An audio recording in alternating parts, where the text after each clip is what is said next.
Muy buenas, ¿cómo estás? Bienvenido a la segunda clase, al segundo día de esta masterclass Abogado Deportivo de 0 a 100. Espero que disfrutaras con la primera clase en la que, bueno, como recuerdas, pues hicimos una pequeña introducción para explicar qué es un abogado deportivo, cómo es nuestro trabajo, cómo es nuestro día a día y un poco los requisitos, las capacidades que debe reunir un buen abogado deportivo.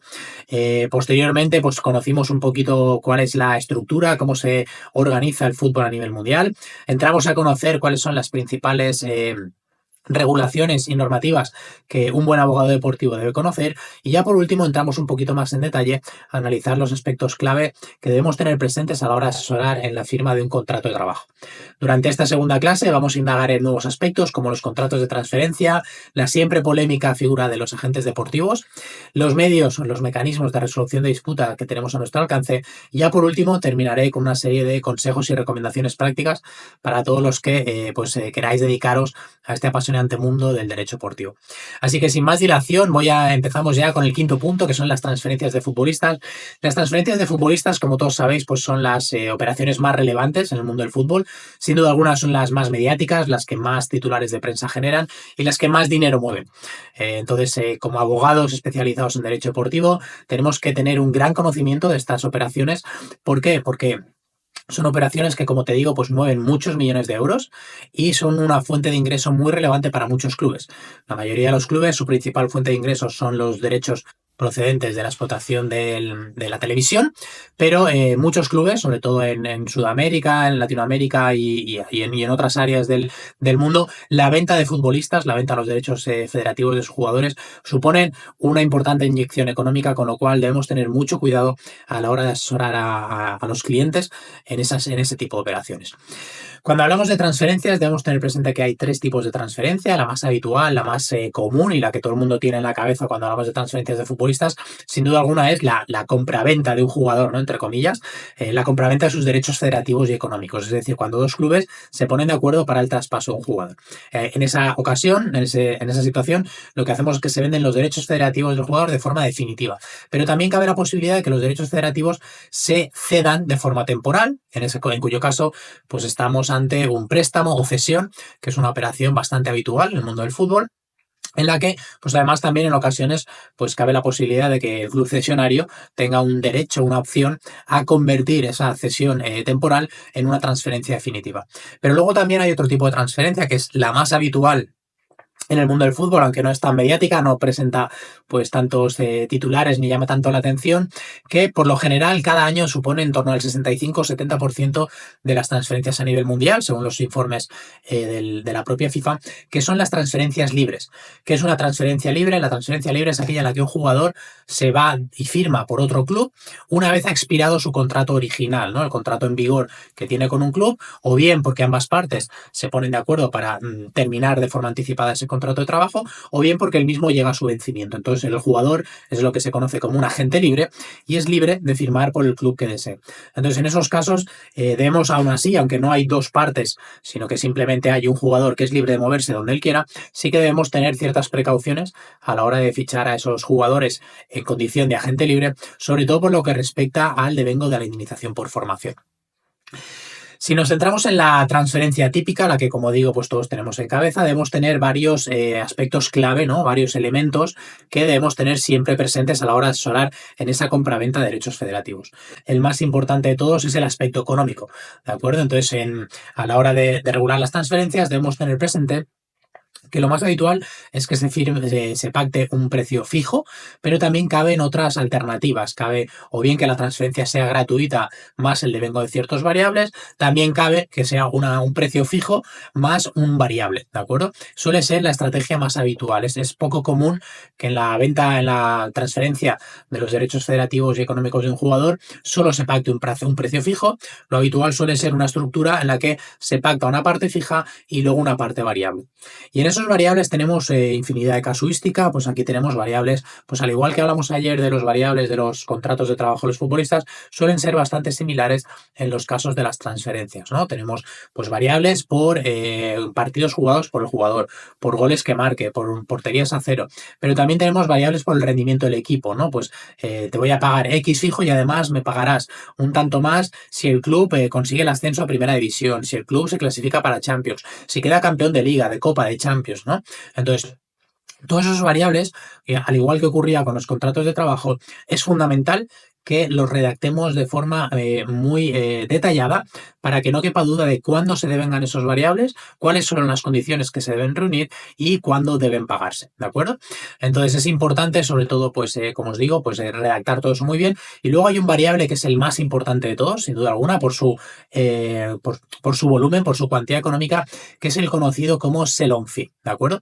El sell-on fee, ¿qué es? El sell-on fee es el derecho que tiene el club vendedor a participar en un porcentaje, que por lo general suele estar entre el 5 y el 10%, de la futura venta de ese jugador. Es decir, yo Club A se lo vendo a Club B, y si Club B el día de mañana lo vende a Club C, el Club A tendrá derecho a participar en un porcentaje del precio que reciba B por esa subsiguiente transferencia. Entonces, esta cláusula es la que nos da más problemas, es la que más controversia genera, con muchísima diferencia, y por eso es fundamental que extrememos la precaución a la hora de su redactado, ¿de acuerdo? Que estipulemos muy bien cuáles son los conceptos, cuál es el porcentaje, cómo se calcula, si se calcula solo sobre el importe de la transferencia en sí o solo sobre la plusvalía, es decir, sobre la ganancia que obtenga Club B, en este caso, a la hora de revender al jugador. Si hay determinados gastos que se deben deducir del importe sobre el que se calcula el porcentaje, en gastos como por ejemplo puedan ser pues la solidaridad o la formación, gastos de agentes, impuestos, etcétera, fechas y formas de pago, si la plusvalía también, el sell-on fee también se genera en caso de pago de cláusula de rescisión o de pago de indemnización en virtud del artículo 17 del RTJ, etcétera. Entonces es una cláusula muy, muy, muy importante en la que, como os digo, debemos extremar todas las precauciones. También es importante, por supuesto, que establezcamos en el contrato de transferencia garantías en caso de impago, ¿de acuerdo? Pues si el club comprador no paga en los plazos marcados, es importante pues que el contrato se prevea qué ocurre en esos casos. Y aquí las opciones más habituales suelen ser pues intereses de demora, penalidades o una cláusula que a mí me gusta mucho, que son las llamadas cláusulas aceleratorias. ¿Esto qué quiere decir? Que si pactamos que el precio de la transferencia se pacte en varios plazos, porque suele ser también bastante habitual, es decir, es muy poco común ver que todo se pague en el momento de la transferencia, sino que por lo general los precios de transferencia se suelen pactar en distintos plazos. Pues imaginemos un caso en el que un jugador es traspasado y lo van a pagar en 6 plazos, ¿no? Pues nos dejan de pagar el plazo 2 o el plazo 3. Entonces, las cláusulas aceleradoras lo que establecen es que en ese caso, tanto el plazo que ha resultado impagado como todos los restantes devengarán exigibles en ese momento. Es decir, que si tú dejas de pagarme el plazo 2, no solo te voy a poder exigir el plazo 2, sino que te voy a poder exigir el 3, el 4, el 5 y el 6 de forma anticipada. De esta manera incentivamos al club comprador a que cumpla con sus obligaciones de pago en las fechas marcadas. Otro punto importante a la hora de redactar un contrato de transferencia son las condiciones suspensivas. Y aquí, al contrario de lo que ocurre con los contratos de trabajo que vimos ayer, sí que son válidas y sí que son recomendables introducir determinadas condiciones suspensivas en esos contratos, sobre todo para evitar que no transfiramos a un jugador, pues sobre todo el club, si nos ponemos en la piel del club comprador, que compre a un jugador, entre comillas, tenga la obligación de pago, pero luego se quede sin el jugador, lo cual no sería la primera vez que ocurre, ¿no? Entonces, ¿qué condiciones suspensivas son recomendables introducir? Por ejemplo, en una condición suspensiva es que el contrato se firme por todas las partes, incluido el jugador, que el contrato está supeditado a la firma del contrato de trabajo del jugador con el nuevo club, a la superación del reconocimiento médico, a la obtención del CTI y de determinados requisitos administrativos. Y es importante también establecer, también otra condición puede ser la recepción del primer plazo, ¿no? Del pago total o del primer plazo pactado por la transferencia. Y es importante establecer que todas las condiciones deben entenderse cumplidas en una determinada fecha, transcurrida la cual el contrato de transferencia queda sin efecto y no produce ningún tipo de obligaciones entre las partes, ¿de acuerdo? Porque se podría dar el caso, nuevamente recuerdo, que pues a lo mejor dos partes firmen el contrato, no lo firme el jugador y luego el jugador diga que no llega a un acuerdo con el club de destino por lo que respecta a las condiciones laborales, y el club de destino estaría obligado aún así a pagar al club comprador por un jugador que finalmente no podría utilizar. Entonces es fundamental que condicionemos la validez del contrato de transferencia a todo ese tipo de condiciones suspensivas, sobre todo, como digo, a que el jugador llegue a un acuerdo con el nuevo club por lo que respecta a sus condiciones laborales, a la recepción del CTI y del reconocimiento médico, de tal manera que si el jugador finalmente no pasa el reconocimiento médico, pues no hay transferencia. Otro aspecto importante que debemos tener en cuenta cuando hablamos de transferencia son las transferencias de menores, ¿de acuerdo? Y en este caso, seguramente sabrás que a nivel internacional, en el mundo del fútbol, las transferencias de jugadores menores de edad, menores de 18 años, están prohibidas. Hay una serie de excepciones que están previstas en el artículo 19.2 del RTJ, que tienen que ver pues, con el traslado de los padres, con los equipos transfronterizos, o hay una que también se utiliza mucho, que es la transferencia de menores de entre 16 y 18 años dentro del territorio de la Unión Europea o el Espacio Económico Europeo. Entonces, salvo que el jugador entre dentro de alguna de esas excepciones previstas en el artículo 19.2 y también la conocida como la regla de los 5 años, en principio las transferencias internacionales de menores no están permitidas. Entonces, si ese es tu caso, si estás involucrado, te vas a ver involucrado en la transferencia de un menor, es muy importante que veas si entra dentro de alguna de las excepciones previstas por el RTJ y que presentes toda la documentación que al efecto se solicita por parte de la Cámara del Estatuto del Jugador de cara a poder emitir la pertinente autorización. Y es que todas las transferencias de menores necesariamente deben pasar por FIFA previamente, que es la que tiene que dar el visto bueno a que esa transferencia finalmente se pueda llevar a cabo. Si hablamos de transferencias de futbolistas, también otro aspecto importante es la prohibición de los conocidos como TPOs y TPIs. ¿Qué son los TPOs y los TPIs? Los TPOs es Third Party Ownership, TPI Third Party Investment. Entonces, el artículo 18 del reglamento establece de forma muy clara que está expresamente prohibido que cualquier tercero que no sean los dos clubes involucrados en la transferencia del jugador y el propio jugador tengan una participación o perciban algún importe económico derivado de esa transferencia. ¿Esto qué quiere decir? Pues que están prohibidos ya desde 2015 los fondos de inversión, ¿de acuerdo? Que eran fondos externos, fondos terceros, que le daban un dinero al club y a cambio ellos se quedaban con un porcentaje de la venta de futuros jugadores de ese club, ¿de acuerdo? Entonces, esas prácticas están expresamente prohibidas, de tal forma que ningún tercero que no sean los propios clubes involucrados, los clubes anteriores del jugador, que se me ha olvidado comentarlo, o el propio jugador, puedan percibir un porcentaje de la transferencia. Y ahí pues entran tanto fondos de inversión, como he comentado, como también los propios agentes de los futbolistas. Un agente no puede tener derecho a participar en la futura venta de su propio cliente. Otros aspectos que debemos tener en cuenta, los aspectos administrativos son fundamentales, es decir, no basta solo con que tengamos un contrato de transferencia debidamente firmado, sino que además para que la transferencia se lleve a cabo y produzca plenos efectos, debemos cumplir con una serie de requisitos administrativos que están exigidos por el RTJ, ¿no? Y ahí debemos tener en cuenta no solo los periodos de inscripción, que con carácter general para los futbolistas profesionales son dos periodos, hay dos periodos de inscripción, un periodo más corto y un periodo más largo. El más largo suele ser en Europa, coincide con los meses de verano, el más corto es en el mes de enero. Entonces los jugadores en principio solo pueden registrarse en los dos periodos habilitados para ello, ¿de acuerdo? Hay alguna serie de excepciones que establece también el RTJ, creo que es el artículo 5 si no recuerdo mal, o el 6, pero siempre debemos tener en cuenta que la inscripción de esos jugadores solo la podremos hacer en los periodos habilitados para ello. Y otros aspectos administrativos, pues por ejemplo la expedición del CTI, del Certificado de Transferencia Internacional, y también, como no, la cumplimentación de toda la información en el TMS. El TMS es el Transfer Matching System, es una plataforma online en la que todos los clubes deben introducir la información relativa a las transferencias internacionales, y hasta que no se produce el match entre la información que ambos clubes introducen, la transferencia no puede llevarse a cabo.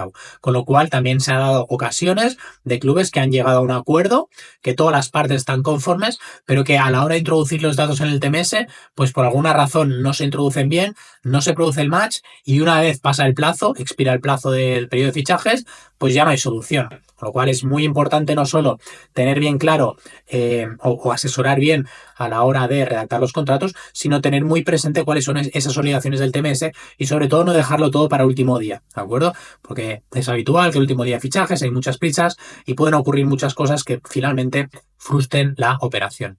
Y ya por último, si hablamos de transferencias de futbolistas, es muy importante tener presentes los mecanismos de compensación de la formación. Y ahí tenemos dos mecanismos a nuestro alcance.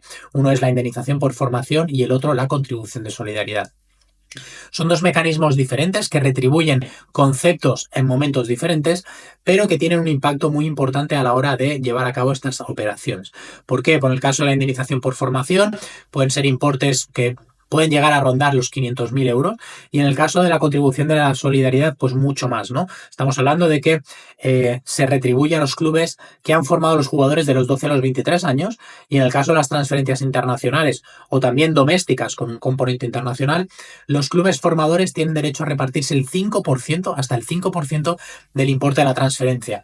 Entonces, si hablamos de transferencias de 30, 40, 60, 80 millones de euros, te puedes hacer una idea de los importes económicos que están en juego. Entonces, muy importante tener presente cómo funcionan estos mecanismos, regular muy bien en el contrato quién es el club obligado a soportar el pago de esa contribución de solidaridad y cómo se deriva luego el dinero a sus clubes formadores. Que desde 2023 ese reparto se hace de forma automática por una entidad que se llama la Cámara de Compensación de la FIFA. Es una entidad bancaria, entre comillas, que ha creado la propia FIFA para lograr distribuir ese dinero. Entonces, lo importante en los contratos de transferencia será que establezcamos bien cómo se va a regular eso, pero ya nos podemos olvidar de lo que son la parte práctica o la parte, digamos, más funcional del reparto del dinero, porque eso se lleva a cabo de forma automática por la Cámara de Compensación de la FIFA, que también es muy importante que tengamos muy presente cómo funciona y cuáles son los requisitos, sobre todo a nivel de evaluación de cumplimiento que deben cumplir los clubes, nuestros clientes, ¿de acuerdo? Para que sobre todo les llegue el dinero cuando son acreedores a recibir esas compensaciones. Vamos ahora con una de las figuras, sin duda alguna, más polémicas y más conflictivas del mundo del fútbol y que más atención atraen, ¿no? Que son los agentes o representantes de futbolistas. Personas que muchas veces son vistas como, bueno, profesionales que con 2 llamadas se embolsan decenas o centenares de millones de euros, pero que el día a día, la realidad, dista mucho de esa imagen que pues se transmite en los medios de comunicación. Los agentes son personas fundamentales que desarrollan una labor increíble y que apoyan muchísimo a la carrera de los futbolistas y desde mi percepción pues tienen una fama mal ganada, ¿de acuerdo? Porque bueno, como al igual que en todas las profesiones, pues hay profesionales buenos, profesionales malos. En el mundo de la agencia y la representación lo mismo, hay pues agentes que son pues a lo mejor no todos los profesionales que uno desearía, pero hay agentes extremadamente buenos, grandísimos profesionales que ayudan no solo a los clubes, sino también a que los jugadores pues alcancen todo el potencial en sus carreras deportivas. Los agentes están pues de moda últimamente porque desde 2023 FIFA aprobó una nueva regulación, un nuevo reglamento de agentes, que supone una vuelta a los orígenes, ¿no?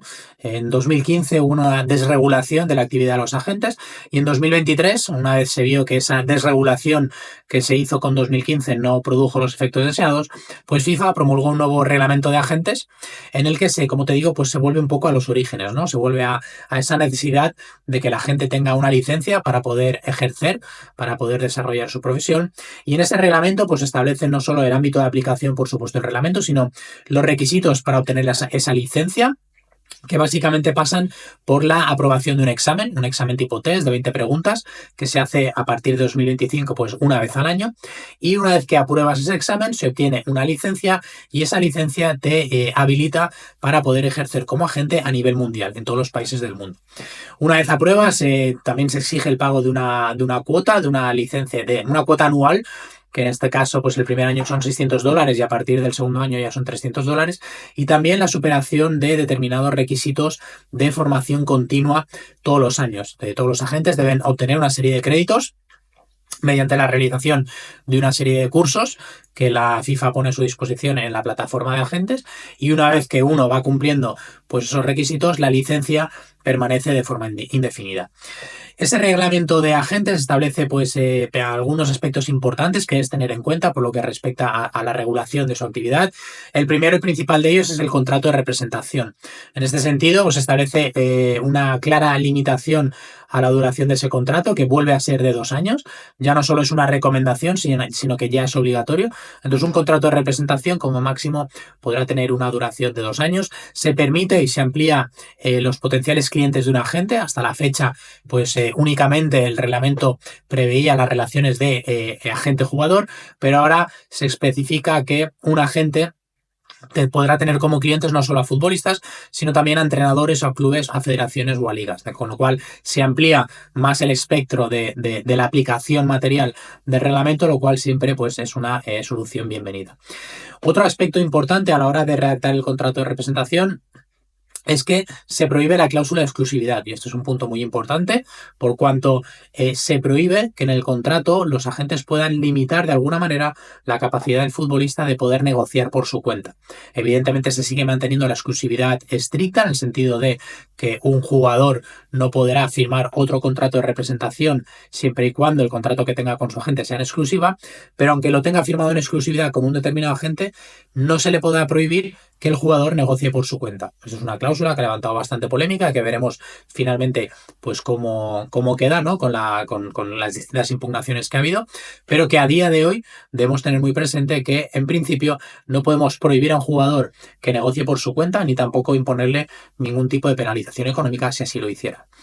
Importante también a la hora de asesorar a los agentes, las limitaciones. Hay limitaciones por lo que respecta a la representación de menores.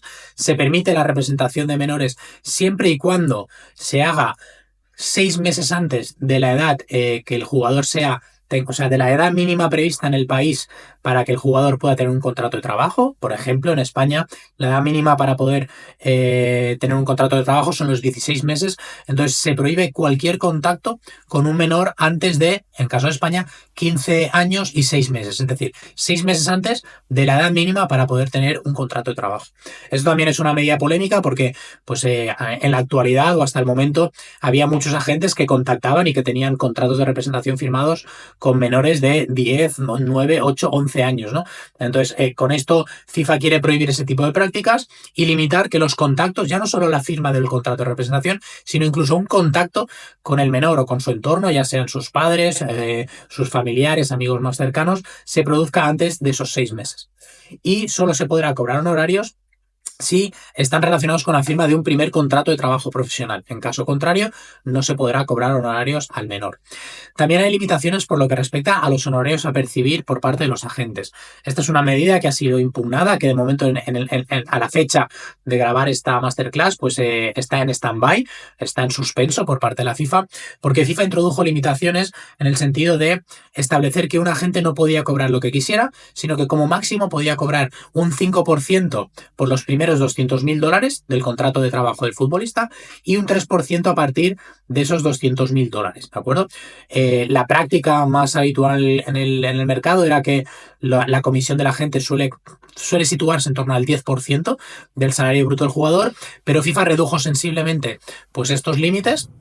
Y eso ha generado pues una polémica que, como digo, pues ha sido impugnada por parte de varias asociaciones de agentes de futbolistas ante el Tribunal de Justicia de la Unión Europea. También se han introducido limitaciones por lo que respecta a la doble representación. Se prohíben los conflictos de interés. En este sentido, solo se permite la doble representación en caso de jugador, entrenador y club de destino, pero no así cualquier otro tipo de representación múltiple. No se permite que un mismo agente represente al mismo tiempo al club de origen y al club de destino o a las 3 partes, sino que la única doble representación permitida es la de jugador, entrenador y club de destino. Pero esto también, lo de la doble representación, está en suspenso de momento, así que habrá que ver finalmente cómo queda. Con el nuevo reglamento se introduce también una novedad y es la creación de una nueva cámara de agentes en el seno del Tribunal del Fútbol de la FIFA, con lo cual todas las disputas que tengan dimensión internacional podrán ser sometidas a esta cámara de agentes. Esto es una grandísima noticia para todos los que nos dedicamos al mundo del derecho deportivo, porque ahora la opción era o bien acudir directamente al TAS, con lo cual tiene bastantes inconvenientes por los costes asociados que tiene, y o bien acudir a la justicia ordinaria, que también pues tiene sus desventajas, sobre todo por lo que respecta a los tiempos de tramitación de los procedimientos. Entonces, esa nueva Cámara de Agentes va a permitir que en aquellos supuestos en los que haya conflictos entre jugadores, entrenadores y los agentes y los clubes, pues podamos derivar el caso a la FIFA, que es un procedimiento gratuito y muy expeditivo, y como veremos en el siguiente punto, con unas posibilidades de ejecución de las decisiones pues muy expeditivas y que funcionan muy bien y muy rápido.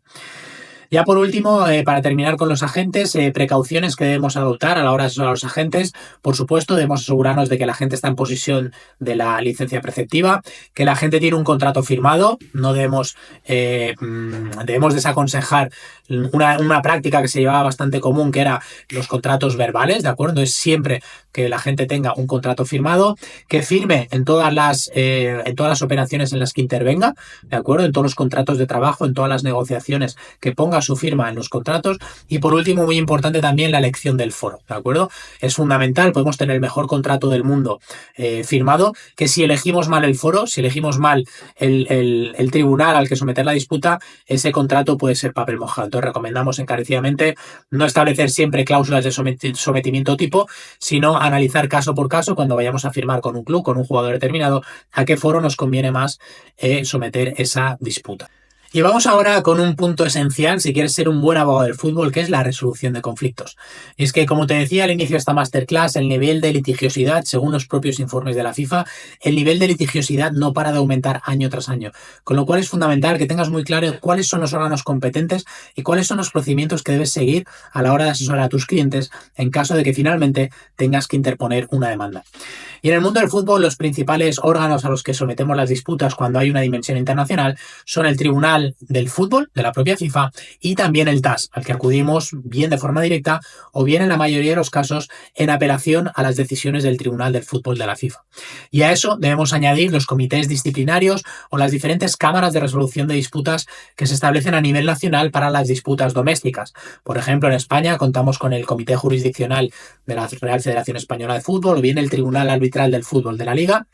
Y además de esos órganos competentes en el área federativa, también podemos someter las disputas a la jurisdicción ordinaria, a los tribunales de lo civil o de lo laboral ordinario, ¿no? Porque en algunos casos, como vimos ayer a la hora de hablar de los contratos de trabajo, es obligatorio someter las disputas de un contrato de trabajo al orden laboral. Con lo cual tenemos distintos foros, de ahí la importancia de elegir bien el foro a la hora de redactar un contrato de transferencia de trabajo o el que sea, un contrato de patrocinio, porque el foro va a determinar de forma muy importante el éxito de nuestra futura reclamación.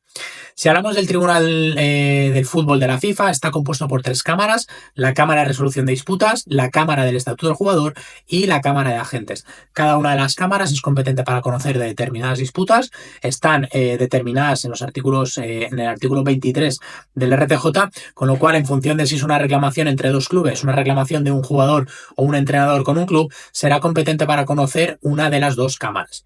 Es importante tener en cuenta que todas las reclamaciones que debamos presentar ante el Tribunal del Fútbol debe hacerse a través del FIFA Legal Portal. Es un portal legal que la FIFA tiene disponible una página web a la que tú debes registrarte, ¿de acuerdo? Y todas las demandas, tanto del Tribunal del Fútbol como del Comité de Disciplina, de Asuntos Disciplinarios, tienes que necesariamente introducirlas y presentarlas a través de este portal. También es importante tener en cuenta los plazos de prescripción, que en el mundo del fútbol son relativamente cortos comparados con los de la jurisdicción civil. Y es que el Tribunal del Fútbol solo será competente para conocer de aquellas disputas que, como máximo, se hayan producido en los últimos 2 años. Pasados los 2 años, la reclamación habrá prescrito y no podrás presentar tu reclamación. Importante también tener en cuenta los costes. En algunas ocasiones hay que adelantar ciertas costas y también se imponen costas para la parte perdedora de la demanda. En otros no. Por ejemplo, cuando una de las partes es una persona física, no hay costes, el procedimiento es gratuito. Y también debemos tener en cuenta que los procedimientos ante la FIFA son realmente rápidos. Ha habido la verdad que en ese sentido ha habido un trabajo por parte de la FIFA muy loable, porque hace pues 10 años, cuando yo pues empezaba en esto del derecho del fútbol, los procedimientos en FIFA estaban tardando 2, 3, 4, 5 años, y en la actualidad estamos teniendo decisiones en apenas meses, ¿de acuerdo? Y ahí hay una herramienta muy importante y muy agradecida, que son las propuestas de la Secretaría. Esto es que la Secretaría de la FIFA hace una propuesta de resolución, y si ninguna de las partes la impugna en el plazo de 15 días, la propuesta se convierte en definitiva y esa decisión ya es firme y vinculante. Con lo cual es importante conocer bien los órganos de la FIFA ante los que tenemos que interponer la demanda, y sobre todo el tema de los plazos y los costes. Y ya por último también, o en segundo lugar, tenemos el Tribunal Arbitral del Fútbol, el TAS. El TAS es un tribunal arbitral que tiene su sede en Suiza, en Lausanne, en la ciudad de Lausanne, y el TAS es competente para conocer en apelación de todas las decisiones de todos los recursos que impongamos contra las decisiones del Tribunal del Fútbol o de la Comisión Disciplinaria de la FIFA. Para ello, muy importante tener en cuenta que tenemos un plazo de 21 días, es decir, desde que recibimos los fundamentos íntegros de la decisión de FIFA, tenemos 21 días para presentar nuestro recurso de apelación ante el TAS. Y el TAS es un procedimiento específico, está regulado en el Código de Arbitraje. Hay dos procedimientos: un procedimiento ordinario, que es aquel procedimiento al que vamos de forma directa, sin pasar por una instancia previa, y luego por otro lado tenemos el procedimiento de apelación, que es el más habitual, ¿no? Que es cuando vamos en apelación de como su propio nombre indica, cuando vamos apelando una decisión previa de una federación internacional, en este caso de la FIFA. El problema que tiene el TAS a día de hoy fundamentalmente son los costes. Es un procedimiento muy caro. Estamos hablando de que por lo general, de media, un procedimiento ante el TAS no baja de 20-30 mil francos suizos, que más o menos tiene su equivalente en euros o en dólares. Entonces, realmente no es un tribunal que esté dando acceso a todo el mundo, porque hay muchas personas que no pueden permitirse el acceder a este tribunal, que aunque tengan un caso fuerte y a lo mejor aunque tengan una decisión favorable por parte de la FIFA, pues no pueden acudir en apelación ante el TAS porque no tienen los medios económicos suficientes para poder acudir. Es cierto que hay un fondo de ayuda legal, un legal aid, ¿no?, para aquellas personas que no tengan medios suficientes, pero debemos tener presentes que hay esos límites, tanto temporales, no de esos 21 días, como luego económicos, que deberemos tener muy en cuenta a la hora de si queremos acudir o no al TAS.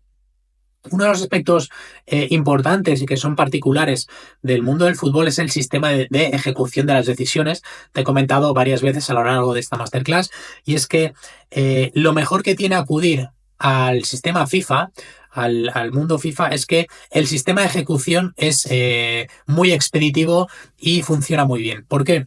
Porque si un club o un jugador no cumple una decisión emanada por la FIFA o por el TAS, la FIFA impone sanciones a esos clubes o a esos jugadores. Sanciones que no son solo económicas, sino que las más efectivas de todas son las sanciones deportivas, que para un club habitualmente suele ser la prohibición de realizar fichajes, y para un jugador la prohibición de jugar.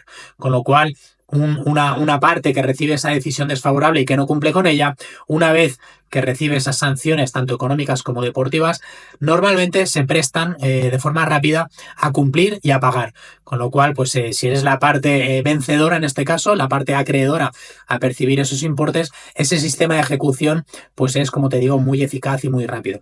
Ese sistema no disfrutamos de eso pues en otras jurisdicciones, como pueda ser la jurisdicción ordinaria, porque aunque tú tengas una sentencia, luego debes ejecutarla, pero debes ir a embargos de cuentas, etcétera, y eso es un proceso mucho más costoso, más largo, más dilatado en el tiempo, y que no es tan efectivo, que no apremia tanto al club frente a una prohibición de fichajes, que siempre para un club es la peor medida de todas.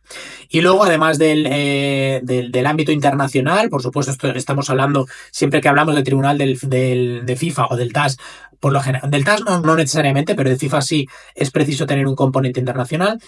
Podemos acudir al TAS de forma directa, aunque no haya un componente internacional, pero por lo general, como te digo, vamos en apelación a las decisiones de FIFA. Y si hablamos de disputas domésticas, lo más habitual pues es someterlo a los foros de resolución de disputas nacionales, ¿no? Y ahí, como te he dicho, pues tenemos tanto las cámaras de resolución de disputas o los comités federativos de las distintas asociaciones nacionales miembro o las ligas, o si no, pues también los tribunales ordinarios, ¿no? Los tribunales de la jurisdicción ordinaria, ya sea en el ámbito civil, laboral o fiscal. Así que muy, muy, muy importante a la hora de asesorar siempre a nuestros clientes, ya sea en contratos de trabajo, transferencia, patrocinio y demás, elegir muy bien, tener muy bien presente cuál es la mejor elección de foro que podemos hacer y luego conocer cómo funcionan los distintos procedimientos ante los distintos organismos. Así que con esto termino esta masterclass. Espero haberte dado pues una visión un poco general de cuáles son las principales áreas que debe dominar un abogado del fútbol, tanto en la normativa como los aspectos clave en las principales operaciones y en las relaciones tanto con clubes, jugadores como agentes. Y ahora, en última instancia, pues cómo debemos afrontar esos mecanismos de resolución de disputas, ya que esto es simplemente una pequeña introducción. Por supuesto, hay muchísimo más. Con esto solo te he querido dar pues esa primera pincelada, pues para que bueno, tengas conciencia de qué es lo que hace un abogado del fútbol y que la materia que debe dominar es muy extensa, ¿no? Pero es una profesión ciertamente apasionante. Es un sector increíble en el que pues, te abre infinidad de posibilidades en constante evolución, que como te decía al inicio de la masterclass, pues te permite viajar por todo el mundo, conocer a personas maravillosas. Es un sector en el que hay muy buen compañerismo.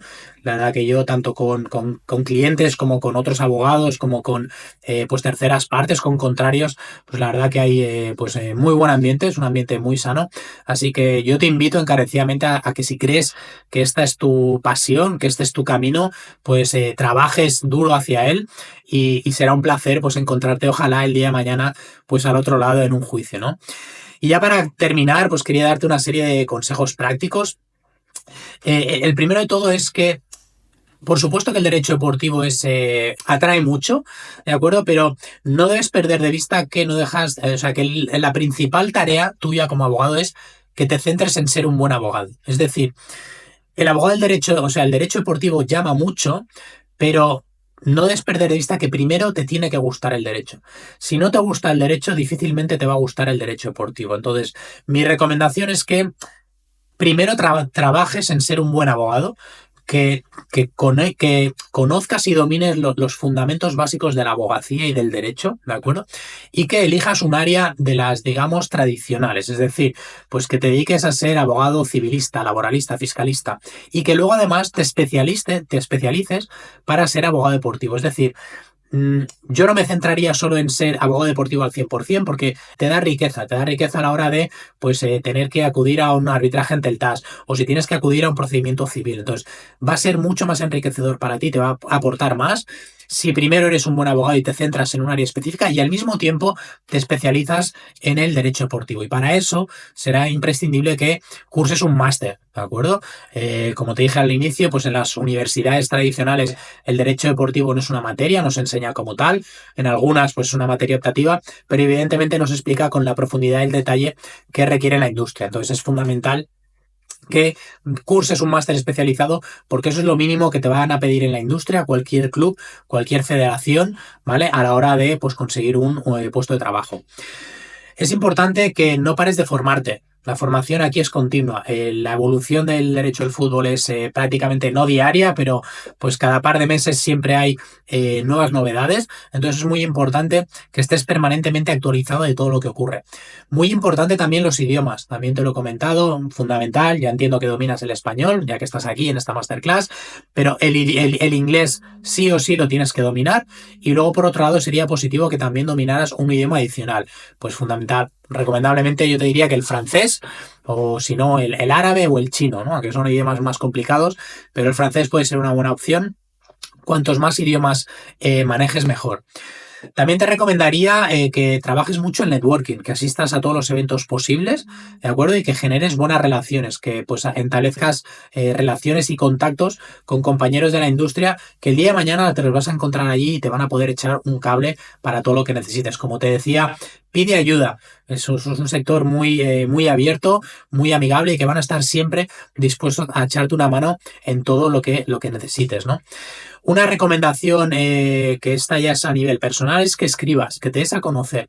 Una de las cosas que yo hice pues al inicio era escribir mucho, escribía en portales especializados, escribía artículos de opinión y eso no solo te genera visibilidad, hace que la gente te conozca, sino que además te obliga a ti a formarte, porque si tienes que escribir un artículo, evidentemente tienes que analizarlo todo muy bien, no puedes decir ninguna tontería. Entonces, es una de las mejores maneras que conozco para que continúes con tu formación. También te pediría que tengas paciencia, ¿de acuerdo? Esto es una carrera de largo recorrido, es una maratón, entonces no quieras entrar ya mañana en el sector, ¿no? Yo te diría que, sobre todo, que cojas cualquier oportunidad que te llegue, ¿de acuerdo? Si te llega una oportunidad de empezar a trabajar en un despacho tradicional, generalista, cógela. No esperes a que te llegue la invitación del Real Madrid o de la FIFA, porque eso es muy poco probable que ocurra. Entonces, no pierdas ninguna oportunidad que te llegue de lo que sea. Y también, si a lo mejor tu objetivo es dedicarte al mundo del fútbol, pero te llega una oferta, por decir algo, de balonmano o de piragüismo o de natación, cógela también. Porque ahí empezarás a conocer cómo funciona el derecho deportivo, eso te abrirá las puertas, te permitirá conocer a gente y a lo mejor esas puertas y esos contactos son los que luego te abrirán la puerta definitiva a tu objetivo final. Y por último, como siempre, y esto funciona para cualquier ámbito, no solo el mundo del derecho deportivo o de la abogacía en general, trabajo y constancia. No conozco a nadie que no haya obtenido grandes resultados sin dedicarle mucho tiempo y trabajando duro. Las cosas, evidentemente, no las regala nadie y toda la gente que ves que está triunfando es porque ha trabajado mucho y lo ha hecho de forma constante. Así que te diría que si este es tu objetivo, por supuesto, trabajes para él, seas constante, no te desesperes, ten paciencia, que la oportunidad con total seguridad acabará llegando. Y ya por último, quería hacerte una pequeña mención sobre nuestro máster internacional en Derecho del Fútbol. Te decía que uno de los requisitos ineludibles si quieres entrar en esta industria es que estés especializado. Y no vas a encontrar en la universidad pública, ninguna clase, ninguna troncal de derecho deportivo, sino que lamentablemente esa formación la tienes que hacer por tu cuenta en escuelas privadas. Nosotros tenemos nuestro máster internacional en Derecho del Fútbol, es nuestro programa estrella, sin duda alguna, con el que nos dimos a conocer, en el que han pasado más de 400 alumnos de todo el mundo, y es un programa especialmente diseñado para para darte una visión de 360 grados de todo lo que debes conocer si quieres ser un buen abogado. Lo hacemos con una metodología propia que se conoce como microlearning, que son todo microlecciones, videolecciones de una duración aproximada de entre 20 y 30 minutos cada una, en las que además siempre combinamos una parte teórica que doy yo con una parte práctica, entre comillas, que son entrevistas a distintos profesionales, los mejores profesionales de la industria, que te explican cómo se aterriza esa teoría a la práctica, ¿de acuerdo? Porque una cosa es lo que dice la norma y otra cosa es lo que luego ocurre en la práctica. Entonces siempre tenemos esa doble combinación de teoría y práctica, con entrevistas muy amenas, muy didácticas, muy fáciles de ver. Y además en bloques cortos, porque la educación tradicional lo que ha hecho siempre es explicar muchos conceptos durante muchas horas y el microlearning lo que hace es explicar pocos conceptos en un breve espacio de tiempo, porque así los conceptos se interiorizan muchísimo mejor. Es como ver una serie de Netflix. Al final lo tienes todo ahí, que un día puedes ver 2 capítulos, pues fenomenal, haces 2 clases. Que una semana tienes mucha carga de trabajo o tienes alguna obligación familiar y no puedes dedicarle tiempo al máster, no pasa nada porque el contenido va a estar siempre allí. Importante, y con esto ya termino, tenemos 2 modalidades, una modalidad estándar y una modalidad premium. La modalidad estándar lo que te permite es acceder al contenido, es decir, a las videolecciones y a los materiales durante 12 meses. ¿De acuerdo? Y luego tienes la modalidad premium que te permite acceder al contenido de por vida. Esto es una grandísima ventaja, ya que, como te he dicho durante la masterclass, el contenido, la normativa del mundo del fútbol va variando mucho, va evolucionando constantemente, con lo cual poder acceder a esta modalidad premium te va a permitir estar permanentemente actualizado de las últimas novedades que se van produciendo. Nosotros actualizamos los contenidos pues periódicamente, cada 3-6 meses, para que tengas la certeza y la seguridad de que lo que vas a ver en el máster siempre es lo último, ¿vale? De tal forma que el máster deja de convertirse en un máster y pasa a convertirse como en tu lugar de consulta de referencia, ¿no? En esa biblioteca a la que acudes siempre que tienes una duda. Como te digo, la modalidad premium te va a permitir acceder a ese contenido de por vida, ¿de acuerdo? Y además a todas las otras funcionalidades que te he comentado, pues te va a permitir acceder al chat de WhatsApp, te va a permitir acceder a la resolución de dudas, a las sesiones, a las masterclasses bimensuales, a descuentos exclusivos para otros de nuestros programas. Entonces, personalmente, evidentemente, yo te recomendaría encarecidamente que si es tu deseo formar parte de este máster, pues optes por la modalidad premium. Además tienes pues mayores facilidades de pago que con la modalidad estándar y como te digo, pues creo que es una herramienta pues fantástica y fundamental si el día de mañana pues te quieres dedicar a esta industria. Así que esto es todo por mi parte. Espero que hayas disfrutado de estos 2 días de masterclass. Por mi parte ha sido un placer agradecerte nuevamente pues que hayas estado ahí al otro lado, que hayas aguantado hasta el final. Y nada, aquí abajo tienes nuestros datos de contacto. Estaré encantadísimo de resolver cualquier duda que tengas y ojalá que pueda verte como alumno del Máster Internacional del Derecho del Fútbol del Sports Law Institute. Sin más, te envío un fuerte abrazo, que estés muy bien. Chao.